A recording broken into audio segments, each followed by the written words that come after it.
purple beast crashes down, barely stirring as it glares at the boy. Sword in hand, he declares the hero's victory. It's unbelievable. Boy hides sword, sparks fly. Piri tells King of Demons Madeline he lasted long enough. Light strikes his sword. The Demon King warns the boy this isn't the end. New demon lords will hunt him after his death. Ragnarok Caliber slams the Demon King, who screams, declaring this battle will last forever. Kneeling, the boy stares at the ceiling hole, believing he finally subdued the Demon King. If this were one of those RPGs the guy played, credits would already roll. Years ago he passed away a hero, now he's free, the boy is happy. Crowds declare the brave finally won. Hajimano erupts, Shoto and his team return victorious, crowds cheering, companions smiling. Damasel's king celebrates the hero's arrival, declaring they've saved the world. The king approaches, grabs his shoulders and says a special reward awaits, his daughter. The boy is awkwardly confused. The king offers the boy Princess Trappy. She looks annoyed until she sees the hero and instantly beams. Girl grabs his hand, proposing they fix the kingdom. She insists his strong weapon and her beside him will change everything. Raising her hand, the princess vows they'll rule together and unite the world, shocking the knights. The crowd roars, "Long live Hajime!" He thinks they're just thrilled and a wedding to the beloved princess seems like the perfect ending. He raises a hand to stop everyone and asks if he can return to his world. The girls and king just frown and smile. He remembers playing games in bed. Now he's a stranger in this world, suddenly summoned here. Declared hero, they instantly sent him to kill the Demon King, expelling him from Penniless. The king suggested he take a stick to fight and the princess called him a beggar. The boy fought daily, tired and exhausted by this life. The king watches him sighs. The king asks the boy about his earlier words. The magic that brought him here is one way and going back is impossible. He says reviving them this way is impossible, unnerving the guy. Heroes make the nation strong, so bringing them back is useless. He knows it's a lost cause. The king orders him to marry Tropia. Together they'll strengthen the kingdom. She stands, smiling. He's been played, no one's coming for him, but he's still desperate to reach Earth. He recalls those times: phone, online games, little shops, messy in bed eating sweets, spinning the hook, then waking up dreading class, looking out his window. He'd mention finishing school, jobless, then shyly laugh, wishing for his carefree past and to turn back time. The king and princess stay silent. Boy thinks, what's happening on Earth? King says he understands, but what about the princess's engagement? Girl calls boy a scoundrel. King asks if she means him. Without manga or anime, he's bored to death. His favorite series is long gone and the king just smiles, saying nothing can be done. The king orders his knights, prepare the banquet. The knights quickly disperse to their tasks. If the king announces Shoto's engagement to the princess at the banquet, he can't refuse. He knows they're forcing him, but Shoto won't obey. He tries to escape, but someone stops him. The princess snaps, demanding an explanation for his blatant disrespect. She asks if he's dissatisfied, but closing his eyes, he realizes Tropia is actually a kind person. She'd cut his legs off if he's stubborn. Heroes are all that matter, she'll protect the country. Stunned by her terrifying gaze, he turns back, speechless. He says it's impossible, but she glares back, barely containing her rage. She's on edge, but he thinks she'll understand, apologizes and leaves. The king warns the hero is escaping. A magic storm erupts and a magic net flies to trap him. The heroine asks what kind of trial this is compared to the Demon King and his generals. It's just a light breeze. A girl with a knife closes in. Sensing the Demon King's energy, the boy bolts. He uses Biddish magic, flying through a wall far. The king spots the escape and orders a hunt. The girl notices he's gone too. But the girl vows Shoto will be hers, peeking through a wall hole. Soaring through the air, he admits he never thought he'd see Earth again. Demon King defeated, the hero fled the kingdom. His real adventure starts now, like a classic RPG. The boy spots a river. Needing rest, he drops his magic and collapses. He collapses, losing control of his magic. Any lower level and he'd be dead. He gets up to drink water, but someone suddenly stops him. Horned girl warns him, water's undrinkable, raw, needs filtering and boiling. She's shocked he drank it anyway. He collapses in pain as the ogre asks about Katrina, and she warns him something went wrong. The boy admits he drank from the river, so the girl rushes to find herbs and draw out the poison. He just drank water, unsuspecting. Wiser now, he rose, using magic to neutralize the poison. Stunned, the man wonders if he's a real magician. If the pursuers find him, it's game over. The MC smiles, saying he just casts spells, as the ogre marvels, asking what creating magic means. The boy knows he's not a threat but stays wary as the man stares him down. Girl ran up, herbs in hand, joyfully announcing the antidote. Both stared in surprise. She asks if his stomach pain passed. He almost confessed magic but noticed her wounded hands. The boy pretends to be unwell, asking for the herb immediately. He eats it and says it helped him, just saving him. She asks if the herb works that fast, but he says medicine always hits him instantly. She's just glad he's better. Seeing she's hurt because of him, he grabs her hand. She calls it a scratch, but his magic heals it instantly. Surprised, she admires his spells, but he modestly claims he only has a tiny bit of magic. He wonders if true, the herbs were useless. Magic neutralizes poisons, but this guy denies it. He lies, claiming sometimes he can't remove the poison, but then the man tries to speak. Ogerman asks where he's headed, but the MC tells him to listen closely. He waves his arms and claims he's just wandering, leaving the ogre stunned. The three burst into laughter. Worried the boy might eat a poison mushroom and die, the man invites him home, but he'll need his help. MC smiles, asks if it's not scary inviting a stranger, then the man suddenly grabs his head. The man grabs him, claiming only someone writhing in pain from river water talks like that, but the boy disagrees. Girl calls her dad persistent and independent, and MC agrees. He smiles, independence is crucial for his new life. He shakes hands and agrees to help. Meet Brust the lumberjack and his daughter Katrin. He starts to say he's a hero, then falters and rethinks it. The girl eyes him, a question in her gaze. He leaves his hero days behind, trading the battlefield for a life of peace. The boy loudly says his name is Shoto, going to the mountains for the first time. He's happy to meet them. Catherine and her dad gladly meet him. The trio continues, beginning a peaceful new life. Boy finds the first mushroom, surprised. Catherine warns the mushroom's poisonous. A wooden house stands deep in the forest. Nearby, an axe sits on a stump. Here, the hero starts his peaceful new life. He asks what to do, and Catherine laughs, noticing Shoto's nerves. Brest points to a stump, asks Shoto if he's chopped wood. Shoto replies he's seen it in anime but doesn't get how it works. Man tells boy to watch, then effortlessly chops wood. MC calls it incredible, but the man doubts it. He wants to try it himself, so he draws his perfect tool, his sword. Ex Ragnarok Caliber, the sacred sword gods forged to subdue the demon king. It unleashes magic beams. Shocked, the man asks if he's really using a sword, but he swings and slices the log like soft tofu. He swings his blade, launching a massive wave that splits the mountain in half, leaving everyone speechless. Katarina screams in despair. The guy curses, noticing she's passing out. He catches her in his arms, stunned by her gentle scent. Girl wakes up, asks the boy what happened, and he replies it's time magic, rewinding. MC briefly rewinds time. Brest admits something just happened. He explains his suspicions. The boy thinks skills and technology are useless daily. He grabs an axe and vows revenge. He swings, but the split wood flies into his eyes, making him scream. Katarina looks surprised, but the MC says he's fine, astonishing her even more. Rust beginners try too hard, chopping wood with Katarina's force. She asks him to watch, and the MC knows Brusta will succeed running the house with his daughter. Girl expertly chops wood, stunning the MC. He's impressed by her unexpected skill, then compliments her scent. Brest hugs him and asks if he's okay. Confused, Catherine bolts to her room while Brest speaks and the boy listens closely. He's never talked to a new acquaintance this long. He likes people like him. The girl begs her dad to stop, but he laughs. The main character's happy the man likes people like him. The girl will prepare food. He sees her, glad she found a friend her age, then asks the boy to stay with her while he's here. The main character raises his fist, vowing to protect her and learn much from Katarina, especially proper wood chopping. A huge pile of chopped firewood grew behind him as he split another log. After training, he chopped wood skillfully, like defeating a monster. Wood became charcoal used for cooking, heating, and hot water.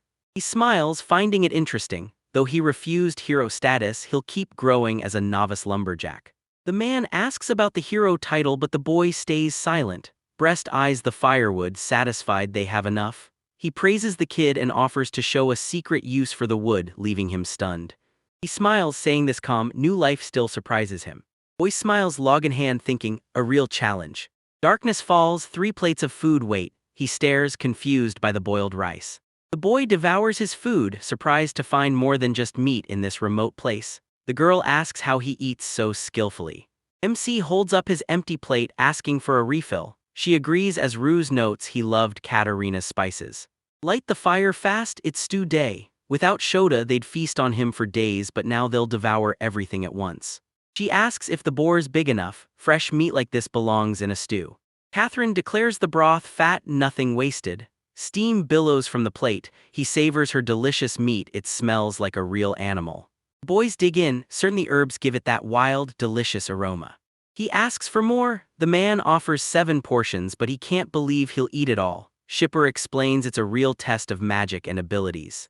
The boy speaks a language Catherine doesn't know. Explaining it means thanks for the delicious food back home. Girl thanks boy for eating everything. Shoto's birth taught him much. Seeing him with a plate, she asks if he wants more.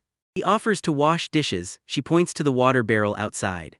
He steps outside, searching for a water barrel under the dim moonlight. The main character walks a dark street, gazes at the moon illuminating everything. Days after crushing the Demon King, he bolted from the palace. Now he's washing dishes while eyeing the door. He sits with the ogre family, stuffed from their delicious stew.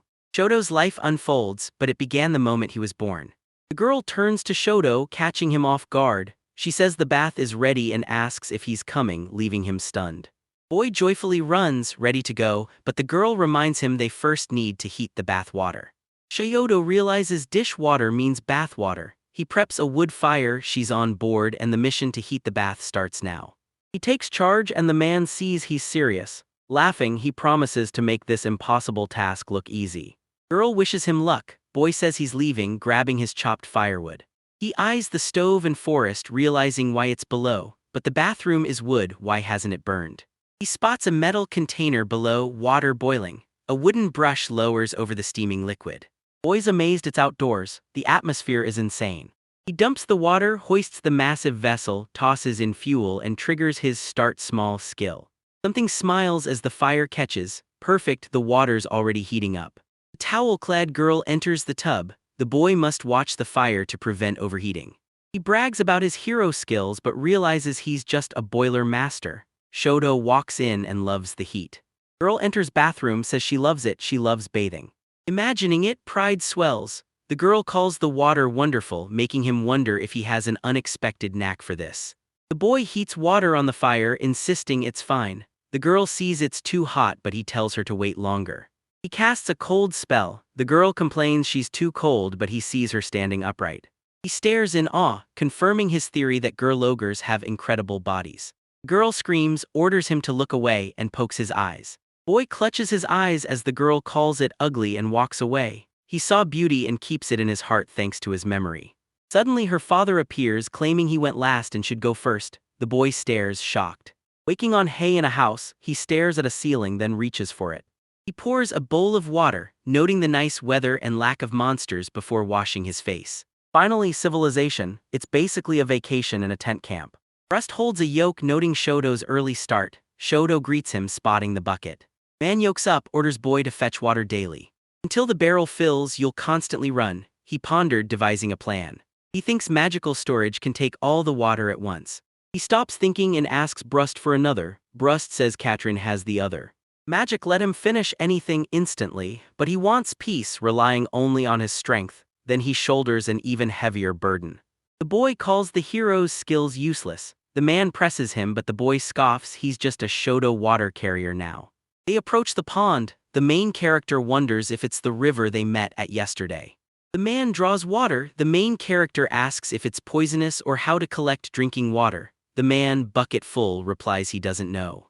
He knew the drill, boil it first. It spoils daily, so every day he hauls and boils a fresh batch. He's shocked by the peaceful order, but Brust says he's exaggerating. The boy fills the barrel and tells the man they have enough. The man agrees, no more trips needed. He always worked alone. Now he's thrilled his new assistant makes business 20 times more efficient. He stared at the massive number, realizing his modesty was a lie. 0 is a lot. He asks his mentor for the next move, clearly intrigued by the man. He claims he taught him to live differently, then admits he's a bad mentor, but Shoto jokes he's modest. He grabs the buckets, suggesting they go back. The man helps him, asking what happened. The man tells the boy he's short but strong, as hauling water built him powerful legs. The guy claims high level, but Brustus doesn't get it, he just has immense strength. MC realizes levels don't exist here, so Brust and Catcher have no clue Brust is level 15. He gained the power to see everyone's level instantly. He developed skills from trading videos. A friend asked if he had the courage to train that hard. He replied he tries, but exhaustion drops him every 3 days. He's hit his peak, mastered every skill, and shattered all limits. After soloing the Demon King, he's finally free. He remembers his friends who pushed themselves to their limits. Watching her hug the boy, he wonders when they'll finally date. He maliciously knows he had a chance but was too inexperienced. Brost asks why the man looks twisted. Scared, the MC apologizes, recalling an unpleasant memory. The man just says anything can happen, refusing to pry. He agrees. Brestol looks young in the photo, but his gaze pierces. He wonders why losing everything finally made him feel alive, just as a man approaches and touches his back. Girl holds a basket, telling Dad and Chodo breakfast is ready. They happily head to the table. Catherine added more, especially for Shoto, surprising the main character. Catherine's sweet smile instantly warms his heart. The main character sheds his past, embraces the future, wishes everyone a good meal, then eats. The boy loves the food. She tells him to eat up, and the man claims he's still just as nimble. Locals live on potatoes, but Catherine's stew and bread are delicious. Now the main character prepares to eat his bun. He says it needs prep before it's ready to eat. He wonders what it's made of: wheat, kneaded dough. Then he turns to the MC. Catherine waves him over to dig potatoes. The boy races over, shouting food's most important. He says they need to go, more mouths to feed now. He praises her delicious cooking. Shy Catherine replies, it's just boiled potatoes. MC smiles, thinking she's cute. Brust asks if they convinced him, lightly pats his back, and the guy dents the ground with his foot.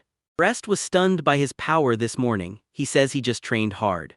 The man warns him, keep this up and Katerina will fall for you, making her furious at her father.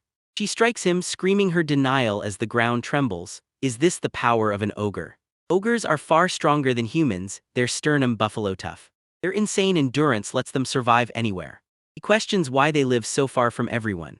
Grabbing a shovel, he heads out to harvest potatoes. He stays low to avoid notice, knowing discovery means disaster. The world's savior is now a fugitive. Hanny ended his engagement with the princess. She sneezes, asking to pass a letter to the guild head, but the man tells her to rest. She buys this madness, but this fool's foreign policy is a disaster. Internal affairs are a mess and they're nearly bankrupt. Who could relax? Princess says with him here, forget hints, go straight to threats. She snatches the pen and calls him a fool. Remembering this, he realizes the princess is terrifying. He senses she'll exploit him. She draws him, studying him. Harvest is over. MC tries to eat a raw vegetable like toraro, but the girl screams it's actually deadly poison. Catherine says the poison needs repeated boiling or a week of soaking, surprising the MC with the time it takes. Shoto knows the world's full of poison. He ate some this morning. He realizes he can't survive alone. The MC grabs Kitrin's hand, thanking Brist and Katrin. She replies she doesn't deserve it. The girl laughs shyly. The boy thinks she's cute, then notices her large potatoes. He bought many potatoes, but they ran out fast. Brust reassures him, wait a bit, they'll reappear. They rely on nature but need a stable harvest. He suggests growing sweet potatoes as the perfect solution. He dreams of a peaceful life farming. He's tried many times, but a wild boar ruins everything. The boy asks if it's the same broth. The man confirms. He then ponders how to get a constant food source. He says if he cultivates the field and drives off wild boars, he'll get fresh meat and a harvest. The girl's shocked. He plans to sow. He accepts, vowing to protect the city from the demon lord's army to fulfill his dream. Intrigued, the girl asks what that dream is. The boy wants buns but can't make them. The man with Catherine replies they don't know either. Rust warns it's tough. The man replies a long journey starts with one step. Catherine offers to help. First, for the buns, they must make the perfect field. The boy declares it's time to start, calling himself a hero, then joking, just a worker. The man declares he can plow his chosen potato plot, shocking the MC. The fighters finished their job, saving the forest from more destruction. He says it helped a ton. He wonders where to start, eyeing holes likely dug by invading boars before Bruce chased them off. Boars became stew, efforts paid off, everything's connected. He grabs a potato, asks if it's ordinary. Brust says he bought it in a village. He got this potato for almost nothing, but it only grew small ones and wild boars ate even those. The man saved potatoes. The young man asks if he's that important. Ogres hunt desire, not farm. They trust the plowman, the main character, who, surprised and joyful, grabs the potato basket. He sees it's a regular potato, not sweet. The guy laughs. It's time to unleash its heroic power. After failing against the Demon King, it finally swings its potato. He remembers school gardening, but the info feels alien. He applies every trick, even cutting potatoes, as Maggie watches. He's drooling just thinking about French fries. But the boy knows, cut the potato into pieces. More sprouts appear for a better harvest. Plant a whole tuber like Brust and the potato grows weak. The MC strikes, spinning his hand to unleash a spatial cutter. He slices the potato, but one slip-up could rip through space and destroy the world. Shoto's careful magic keeps his life ordinary, and the girl notices. The girl stares in shock as the MC rewinds time and suggests they head back. He asks the girl what happened, why she snuck up so stealthily, then asks the boy if he cut the potatoes. His magic automatically tunes out everyone nearby, yet he somehow failed to sense Katerina. He remembers the girl who gave him a snack and cheered him on. Struck by Catherine's kindness, he wants to marry her, holding a jug she calls old. Once he eats, he smashes the pot, scattering shards. The clay fertilizes the soil. The girl points to the ground. Catherine says her dad's making a new pot, while the man inspects it, asking if Brust made everything. The girl feels anything's possible. She sewed her own clothes, admiring them, and adds her dad arranged the clearing. They did everything alone. She turns her back as he says it must have been hard. MC joyfully declares, 3 of us means tenfold strength. The girl ponders 10, then bursts out laughing, annoying the boy beside her. Joyful, the girl raises her hands, telling him his words mean they'll succeed. She refuses to lose to Shoto and heads back to work, wishing him luck with the field. Pot on his head, the MC tells her to rely on him more. Pot empty, he devoured it all, raving Catherine's food is incredible, now bursting with energy. He points, time to till the land. The boy magically targets the field and hurls a clay pot. He unleashes earthquake magic, the chosen cube's ground shakes. He masters his magic and gains a field. He plants potatoes in spaced holes, claiming his elementary gardening lessons paid off. Laughing, the boy smears dirt on his face, joyfully claiming he's the star potato grower. Night falls, Shoto snores on the hay until a sudden squeak snaps him awake. He jumps, yells, the potato thieves have come, speed magic whooshes. He teleports back to find 2 wild boars. He snaps that he senses anyone raiding his potato field. It's a magical alarm. The boy angrily approaches the boar, vowing not to yield his harvest as the boar readies for battle. Wild boars charge, shocking him, then they all freeze. He used soft soil's secret to prevent potato growth problems, saying good sprouting needs loose soil. He leans on a log, using a floating magic feather to lift his leg. Boy readies his attack, warning boars, jungle laws are brutal, strikes and boar cries erupt. He stands over the fallen, promising tomorrow's barbecue. He says blood must drain from the carcass first, but he's likely using magical inventory. A black hole appears and he shoves his hand in. Something stores boar carcasses in the vault, explaining time stops inside, keeping meat fresh.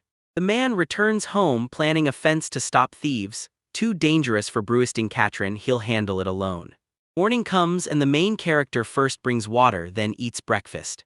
At breakfast, he reveals boars raided the fields overnight. Shocked, the man calls the boy incredibly unlucky.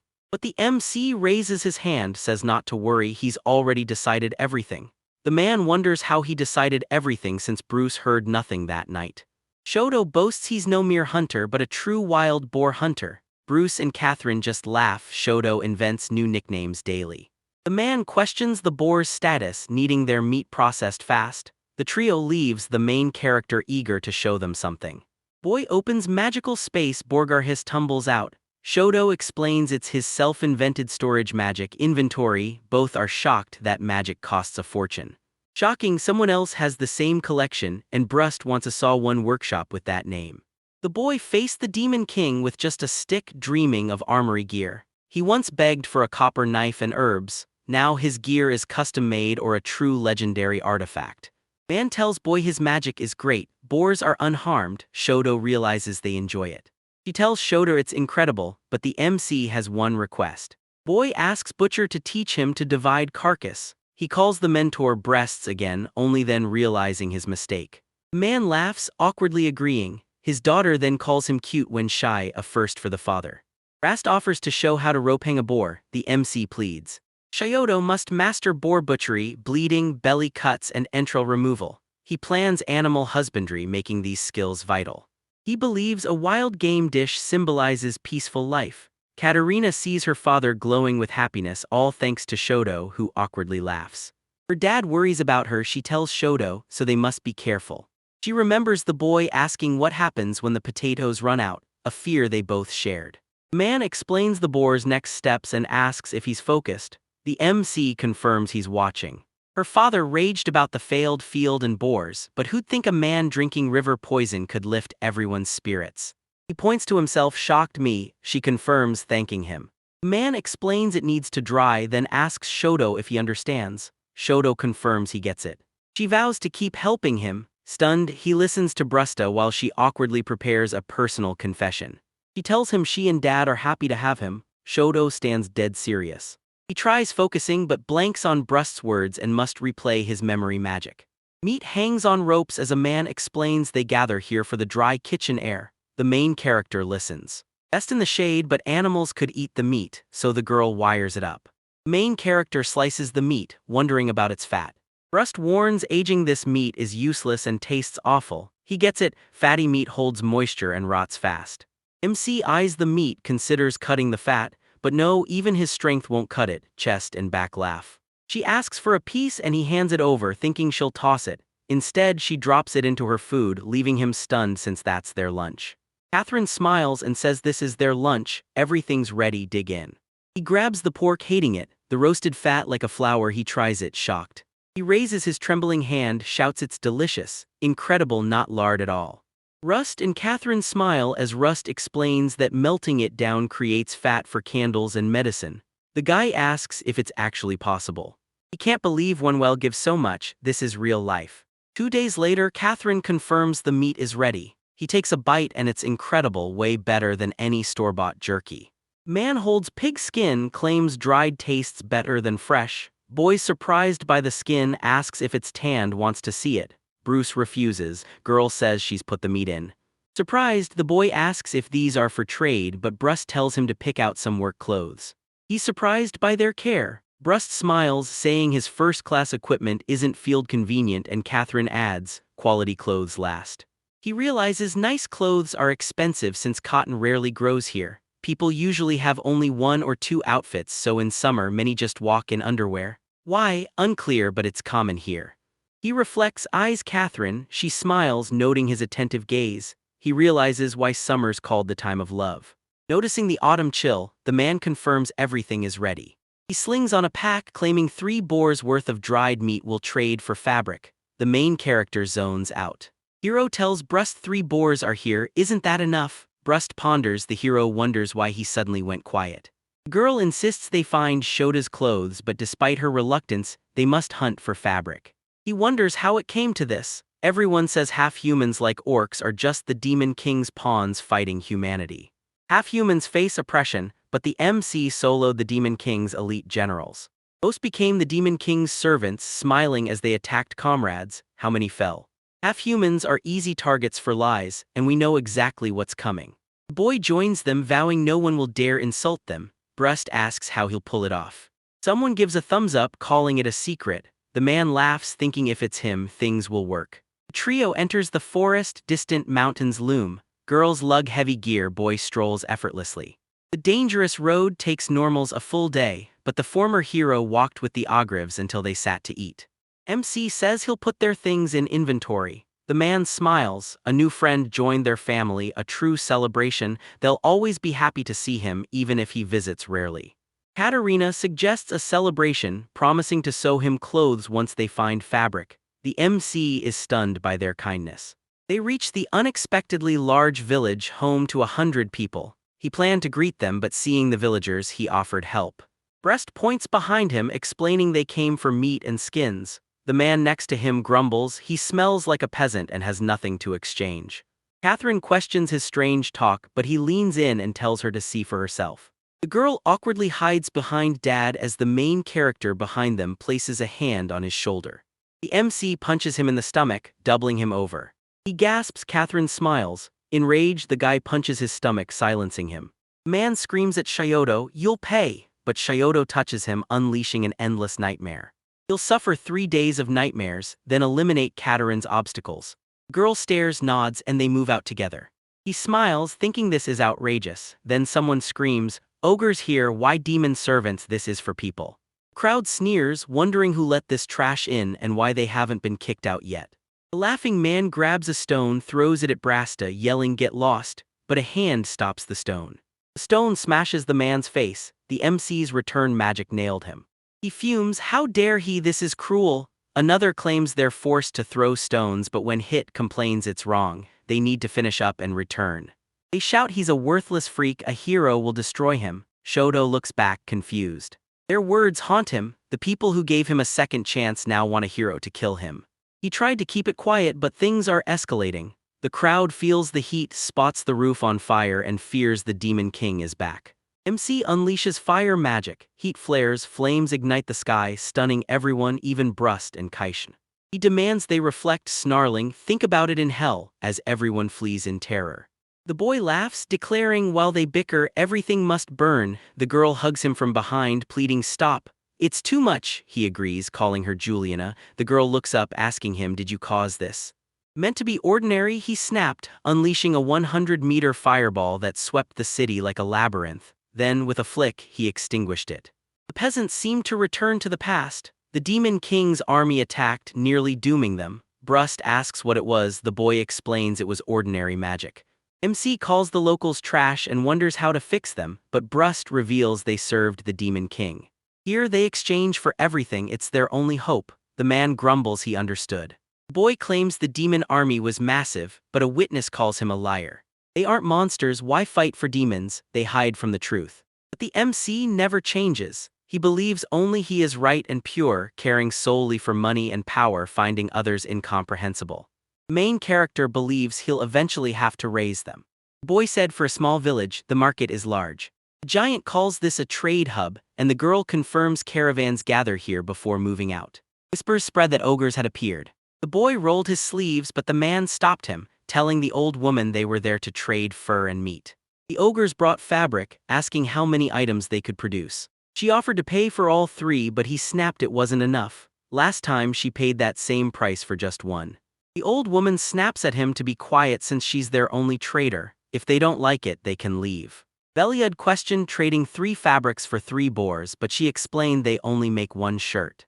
The main character believed Bruisting Katrin didn't deserve this fate. This world always makes the good and honest suffer. Now he has to punish anyone who acts like this. He pointed at an old woman, declaring a robbery. He claimed a kid like him knows nothing about trade. Using his banking authority, he tracked the capital's market trends. The hero trades 3 boars for 15 pieces of fabric. She asked how she'd know he wasn't lying. It's near the capital, prices vary. Boy smiled, asking if this place outranked the capital. The woman confirmed it. This place matters more than any distant capital with its own rules he must obey.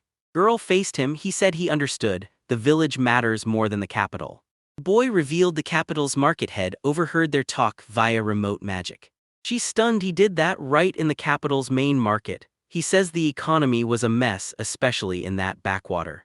He headed Hajimno's central market, controlled all trade and constantly sought more.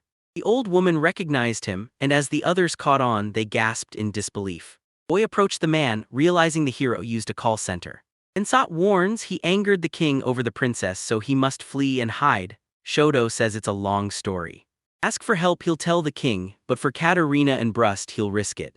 The boy promised details on the princess and others later, but he still hasn't delivered.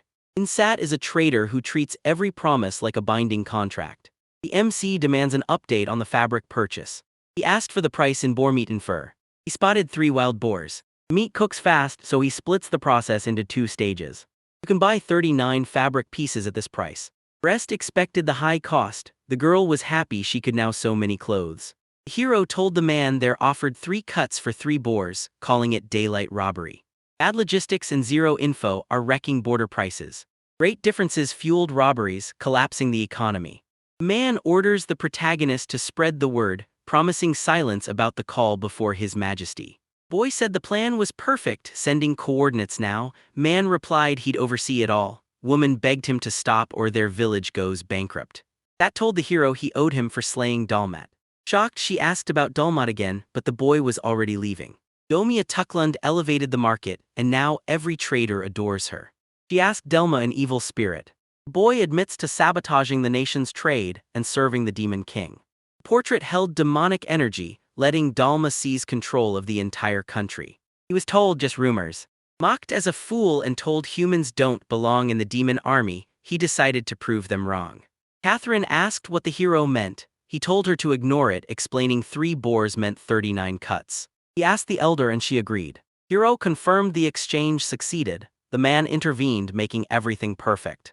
A woman approaches, calling it a coincidence. She demands to know who he is, a miracle worker with powerful connections. Catherine said the fabric would be enough for 10 pieces to sew something for her father, but he urged her to sew for herself. The girl leaped into the MC's arms and thanked him. He knew ogres were strong, he'd read, and now he could barely breathe.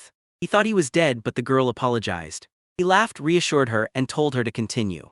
Katerina said thanks to him, they traded an unbelievable amount of fabric. She was glad he joined them. The boy yelled that being ogres is no excuse for this treatment. Battling the Demon King's army, the hero saw no race as the enemy. To him, only the individual mattered. He says it's basically just like that village. Restwood said the village's half-people weren't always so oppressed.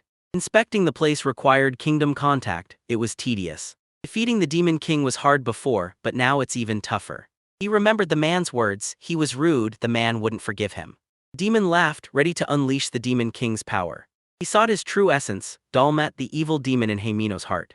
Their king invented trade, he needs everything people create to conquer. He only bows to the truly powerful. Since the heroes won't submit, he'll just destroy the Demon King. He uses a magic device to project memories. They discuss portraits and wishes. The paintings siphon their energy, transferring it to the demonic king.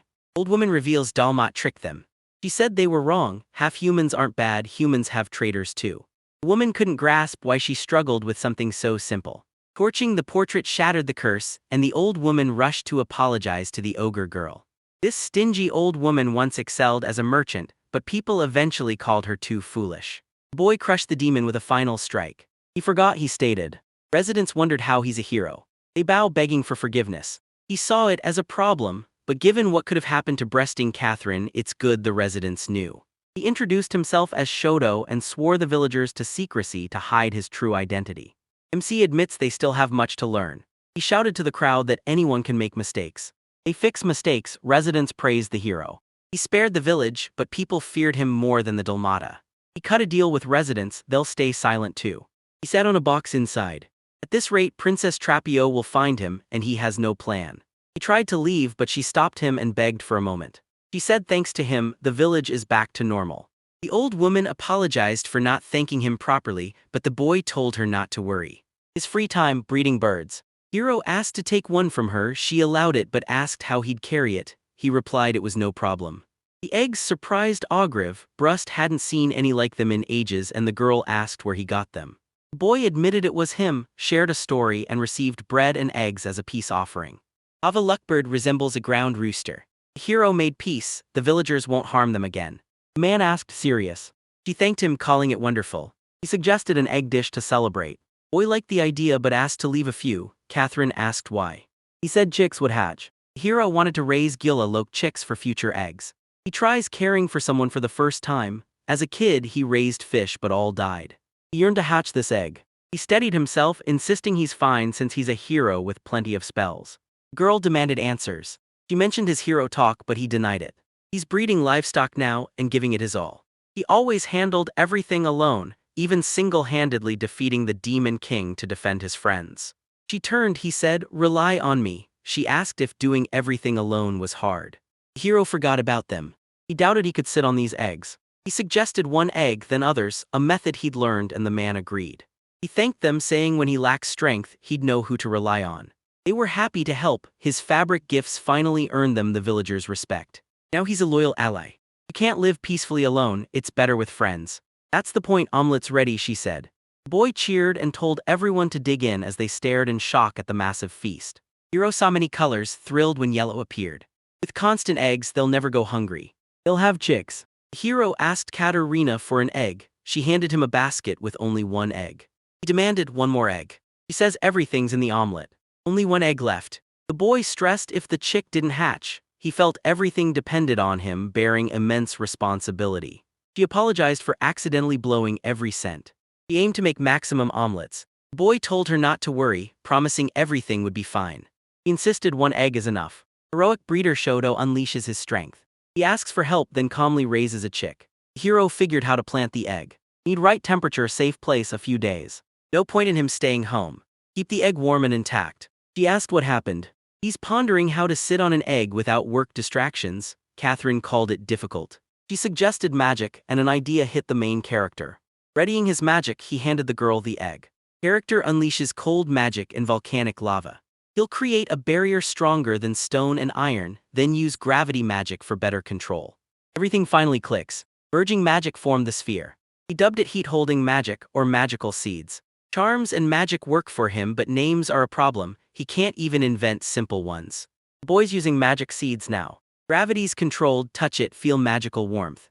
He made the blade his final test. The ball hits, this blade shatters troll skulls. Hero hit the egg, but it held. He was scratch-free and thrilled. The girl rejoiced for him. The boy gave her all the credit. Her blush was adorable, but she denied everything. The hero wanted more practice. But he had to work the field, so support him, wish him luck. The man spotted the boy, assuming he was busy with an egg. He asked what sat on his head. It was an egg. He replied he'd already taken steps to stop it breaking.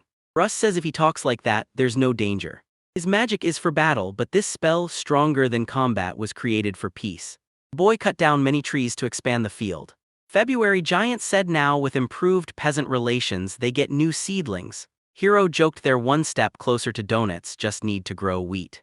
He said to start asking if the stump needed pulling. He replied it wouldn't budge even with all their might. He grabbed a shovel to dig, but the boy already ripped it out barehanded.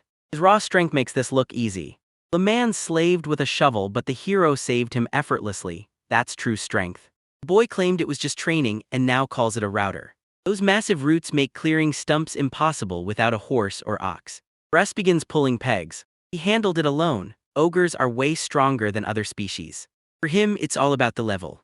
A giant cicada sat under the stump, a demonic insect that attacks people. Parasite tried to attack the egg but failed. The man warned it was critical. Without his reinforcement, the egg would have shattered. Luckily, the hero caught it. Ogre finds crickets tasty. Ogre finds crickets tasty. He was surprised these insects were edible. Quiet life scared him. Hero declared he learned everything, now a true master woodcutter. He's making strange nicknames again, but the other insisted they weren't strange, claiming self-suggestion boosts work. Shocked to see Insat, the hero points out the egg on his head and mocks his latest weird stunt. He questioned locals far from the capital, stunned he'd investigate everything personally. Inset claimed he was forced. A resident then praised Inset for starting their correction, improving things inside. He never expected this after winning. Everything finally clicked. They were bargaining with a demon king general. The boy demanded to know how. He called trading with the general bold. He suspects Dalmat's defeated subs did this. They're demons but look human. The whole country agreed, if they're human, trust them. Bitter truth, ordinary people are the real strength and true leaders. He spoke bitter truth. The hero asked if he got the message. The man confirmed, but he had a question. He said as his friend, he wants to make sure the former hero stays alive and doesn't cause problems. It's his duty. The man wanted to meet the hero's sponsors and friends. He thanked the man for Shioto, asking him to care for him. Giants shocked the MC as tight with the elite market head. The man confessed he owed him his life, he wouldn't have made it. Brust was stunned. Agroba says the hero saved everyone, and his daughter finally started smiling. The man says spring finally arrived for Shoto too. They communicated, saying these two are stalling for time. This overwhelmed the boy. He imagined relatives gathered, celebrating him. Still jobless, the reality bit deep until she called him for dinner. The man asked if she was a cannibal's daughter, and she was terrified. Catherine identifies him as the man the hero contacted through magic. The boy admits he'd be scared if that came for him. The man asked you to lunch with them. His daughter cooks like capital chefs. Insat loved the food. He says Katarina's cooking is the best. She used to eat with just her dad, but now that the MC and this man have joined them, she's thrilled. Inset was shocked the hero hid on the outskirts. He never expected it, but now he's unworried. He's envious, working daily, and the Demon King's defeat brings even more work. The man said he finally enjoyed today's peace. The ogre suggested going fishing. Everyone loved the plan and set off. She called him a pro fisherman and he laughed. He had zero experience and zero talent, yet he still called himself Fisherman Shoto. 14 words, this is roughly 50% shorter, let's try to make it more fast-paced. In Utek claimed the hero never fished, the boy erupted. He promises to teach him. Man said a nice place was that way. Insot added the outside air was clean. The boy tries his hand at fishing. He asked Catherine for fishing tips. She asked if he knew, he said no. She promised to teach him everything as his big sister. He shocked Katerina's older. He replied she was just acting like a teacher. She silenced him. He patted Catherine's head and called her cute, but she refused to teach him. He bowed, apologizing to her. Hero thought she was a choreo win. The girl said first take a long stick, shape it into a fishing rod. The boy found the weather scorching. Maybe it thinks the same, it craved this rest. Sleepy, he cast a spell to wake if a fish bit. Charm worked, she worried about him. The boy felt a fish bite. Big fish bit hook. This was a joke to the hero, he'd already crushed the demon king.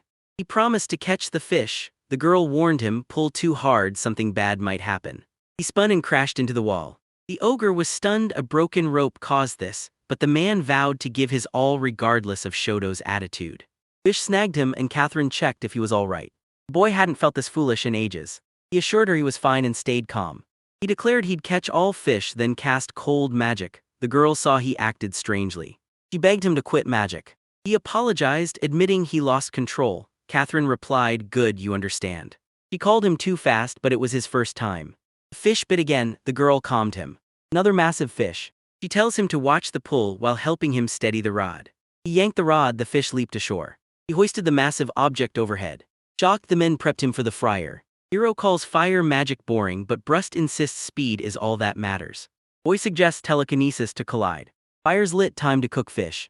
Dangerous spell could wipe the city off the earth. Boy argued what fits the big works for the small, warning him to stay back, but the man just laughed. She apologized for the fish and told him not to worry. And sat, wait for the bite, then catch and eat. Market problems forgotten, perfect vacation. He's glad he checked everything himself. He said after one hero escaped, everything got complicated. Boy wonders what kind of hero he is. Girl laughed, calling them good friends. The man replied they shared joy and sorrow with him in the capital. The boy remembered sitting on a Dalmatian's tail, then dealing with it. Augur called it impressive, a real hero's feat. The boy replied he didn't need to invent a hero, he just believed he'd done incredible things like one. He admitted he's too weak for complex moves here. He denies knowing what people say. He's living there now, totally worry-free. Back from battle, the boy felt like a nearly fearless warrior, confident in his strength. Laughing as the fish escaped the hero, the man prepared to freeze everything. The girl told the boy his first catch was ready. He bit and found it delicious. He promised to keep their meeting a secret. The princess grew suspicious. The boy doubted her majesty would appear but still told him to stop, calling it impossible. Friends were shocked he knew the princess. The girl spots the boy tending potatoes, and he claims he's a farmer. Hero headed to the river for water, she wished him safe. He grabbed water and headed home, but a stranger stood at his door. The hero thought he'd never seen him before. The stranger hailed him. He heard about a hero from the neighboring village. The villagers talked, the stranger told him to stay calm. The boy said he wasn't a hero, just a farmer. Locals ignored him, but buying a soldier a drink finally got him the info. Suddenly, they beat the soldier, accusing him of trying to destroy the village. The boy confessed he'd kept everything secret until now, even forgiving the villagers. The stranger admitted he only wanted answers, which is why he came. He's talking about visiting the kingdom of Tugener, a book the stranger wrote. Boy calls him a master for publishing the otherworldly work, but the stranger prefers to be called a scholar, not a writer. In Japan, he devoured ebooks and reviewed authors, adding his own stories and ideas. His account blocked, stranger noted the air was pleasant and humid. He'd shed his cloak. He was a reptilian. The girl called him a frog and apologized, but he laughed, admitting he looked like one. Beauty announced a guest, but it was just a frog. The girl begged him to stop. His half-human tribe discovered the nearby village welcomes them. Outsiders exploit this land. The man didn't know they meant them. The stranger just said, amazing. Rust said they were persecuted at home, homeless. They built everything themselves. The boy asked about the pursuit. The man replied half-humans serve the demon king. Sunrise flooded the wheat fields of Dacia Fascino. The Dutchman vanished. A strange light swallowed him, leaving only ash, and the frog calls it a tragedy they still can't explain. The boy remembered the principality before its destruction. The giant ogre, an immortal duke, declared he'd sacrifice all inhabitants to the demonic king for an invulnerable body. No matter how much you burned or cut it, it still wouldn't die. He'd make them an army of the dead, replenish his immortal army, and wipe out the kingdom. Boy unleashed hellfire, monster called him a fool, burn everything he'd lose, flames ravaged his body too.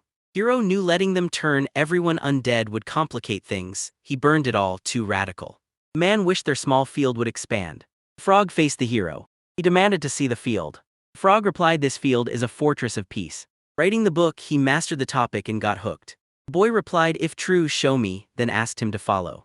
He's proud but the plants won't grow, the frog warns the stems are still weak. He painted this potato for his book. His potatoes shrank to beans, he asked if you knew they're common in the East. The frog realized his plants were starving for nutrients, and he was drowning them with too much water. He asked what the man feeds his plants. He asked what fertilizer was. Frog says this land isn't suitable for crops, it needs prep and fertilizer first. The boy knew nothing about land prep, so the frog questioned his role. The man claimed the hero grows the best potatoes and the girl agreed. He replied the frog told him the same, disappointed. They told him he was right to come, so there's nothing to worry about. The frog will prepare fertilizer. The boy asked why she was so happy about it. He replied there'd be more potatoes. The main character said time to start. Boy asked what makes fertilizer. Frog said human waste is food. He explained it's what food digests into. The reptile asked where the loot was. The man said they buried it in a pit and the frog cheered. He said straw, ash, food scraps and fish bones also work. Girl says they're gathering everything now. Boy shocked this could become fertilizer. The frog replied fertilizers came from what was at hand. Even with perfect prep, it can't match Ducky's fertile soil. But it's ideal for wheat. Inspiration seized the boy. He dreams of a wheat field and eating Ketron stew with bread. He might still show Bryce that landscape one last time. Boy asked the frog for help. Klolok agreed to help since the hero asked. Boy pointed to where the toilet now sits. They move their house with every new hole, a tradition the froglet finds fascinating. Boy asked how to make seedlings grow faster. Klolok replied just fertilizer. Don't rely on this alone, it'll backfire. It needs careful handling which requires courage. He pinched his nose. Lovelock laughed, saying villagers once did the same. He realized that to farm in peace, he had to conquer himself and fight every day. He helped them finish. Conditions were perfect for fertilizer but the stench was foul. Once fermented, the stench vanishes, replaced by a scent of yogurt or booze. Boy nodded, asking if the fertilizer should smell nice. This is their standard routine, explaining the foul stench. The smell will vanish, easier by lunchtime. Boy asked if fermentation is good. He was told it's just the fastest. Girl said they stink, time to wash. Boy replied his nose got used to it. Frog added, smell it long enough you stop noticing. MC claims he's a pro at heating water, but Klola prefers it warm over boiling. Boy understood, promised to hold the temperature and heat the water perfectly. Frog gasped. He claimed the hero heats water wonderfully. The other shot back he just casts spells well, but it's simpler than making fertilizer. The hero introduced himself, inventor of fertilizers. The frog insisted they create a beautiful field together. Lolok joined their peaceful life. They sat at the table and dug in. Boy asked if frogs swallow food instantly and how they taste it. He learned frogs taste food through their esophagus. They savor the food. This hollow-looking creature carries a structurally similar egg from which someone will soon hatch. He claims she aced everything. She praises his work, says everything's ready, and tells him to step out. He asked what she designed. She revealed his new clothes. Surprised it fit perfectly, he insisted everyone see it. Lolok remembered Katerina planting yesterday. The hero's clothes fit perfectly. The girl sewed them not to tear while working. He apologized, but she insisted broken things aren't a big deal. The chick burst from the egg, leaving everyone stunned. The egg moved, the boy said it was hatching. The egg stilled and they wondered what happened. Hero said their fate depends on the chick, he decides everything. Fight of physical strength lets you use tomorrow's power today. The girl covered his mouth, silencing him. She notes the chick's pushing herself, they can only watch. The chick hatched and everyone cheered. The hero nearly fainted from the cuteness. He reached for the chick, trembling excitedly. The girl says the chick finally sees its mom as a hero. He heard chicks think the first thing they see is their mother. Katrin said they must name him, he's family now. He replied they'd waited long hoping he'd appear. He declared hope, dreams, aspirations, victory. From this moment he decided this chick was his true victory. His name's too long, so she renames him Tore Maru.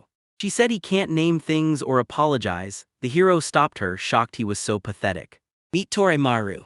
The boy said he'd raise a chicken for more empty castles. Klolok replied that was already poultry farming. Hero asked about it. Frog replied he didn't know, but she knew chicken manure made great fertilizer. He knew a grown bird meant a massive harvest.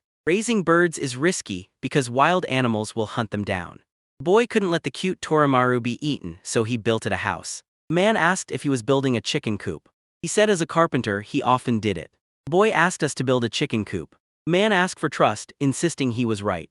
They and Klo Lok planned a house but needed wood. Since a future rice field channel would take even more, he suggested they start cutting trees.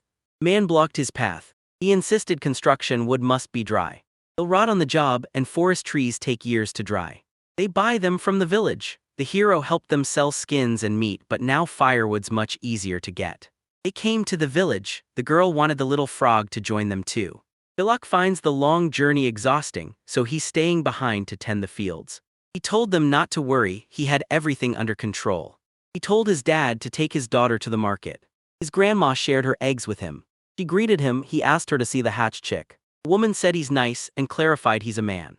They ate every egg except Torimaru's, so the boy asked for another to grow a friend. Woman raised a chick, offered to give it away. Man replied she just saved these birds. Trolls brought meat and skins to the market, asking grandma to check their haul. She was stunned. She scanned for a nearby hero as the man asked the tree's price. The old woman replied she had to see the skin and meat. She noted the cost on paper. She asked, "That cheap?" He replied the price increased since her last visit. She says wood prices are spiking because of high demand in the capital. She said if they don't like it, find another place. The man replied the price suits them. An old woman mentions a tree and they say it's all they need. Seeing the massive order, she asks if he's building a house and promises the rest later. She'll deduct meat, hides, carts, and donkeys from the deposit. He approached asking how they were. The man asked for new chicks. She panicked. She smiled awkwardly and thanked them, claiming she's living honestly now. She wished him luck, but he told her to stay calm next time they meet. The woman needed a tree, cart, donkeys, and the payment had to be right. Then the giant faced the main character. He felt cheated, he just hated seeing others profit. Permanent workers are irreplaceable. He asked the old woman the price. She handed him a paper with numbers. The woman said in that case they'll need tons of everything. Since the silence, building material prices skyrocketed. The old woman said they could borrow, pay later. The boy begged for a moment. The hero approached the man, demanding all his money. The man replied this bank serves only large depositors, ordinary people must go elsewhere. The banker recognized him, but Shoto told him to stay quiet and just hand over the cash. He checked the exchange rate. The man confirmed it was countrywide, but remote areas got news late. He praised the wonderful princess. She vowed to teach a real lesson, then learned the hero's score drastically changed. No one's certain, but he used magic and vanished instantly. She questioned why he took so much money, not understanding his need. The tireless clock finally stopped. Asked to return, the girl said it was pointless. She sent the knight to Ensat immediately, track today's high-value deal location, then head there. She laughed, saying they'd find the hero's trail. Finally, the girl meets him. He said they must meet, or if things go wrong, it's disaster. He returned. The hero set a coin pouch on the table. She claimed the hero brought 23 coins, making the boy ask if she knew just by weight. That's the capital's price, and he refuses to deal with scammers. High demand means the rate spikes tomorrow. She offered the cart and donkeys for free, and the man gladly accepted. The man warned the price was high, but told him not to worry. The girl was surprised by Shota's massive wood pile and found him incredible. She feared the hero would grow the crops alone, leaving her useless. Suddenly, someone turned toward her. She's told to bring clothes next time. The old woman pays more for them than skin and meat. She asked if she made Shoto's clothes. The woman replied the items were well made, ideal for field work. They're always necessary in the outskirts. With no good village seamstresses, the job's open. The woman wouldn't insist, but the girl replied she'd bring it anyway. The old woman asked why her clothes were special. She replied it wasn't her fault, she hadn't paid the bills. The woman said the old witch's hair isn't valuable, but she feels sorry. Once she puts her things for sale, she waits. Her items are always worth more to her than to others. Bewildering Catherine Thatcher. The boy said she's funny. The girl cherished the piece and the hero agreed. She thanked the hero for defeating the demon king. No worries, he'll deal with the enemy again. Some called him just a dragon slayer. Entities feel the demon king nearing. No one can stop him. Crossing 3,000 worlds, the demon king descends to Earth, drawn by human hate.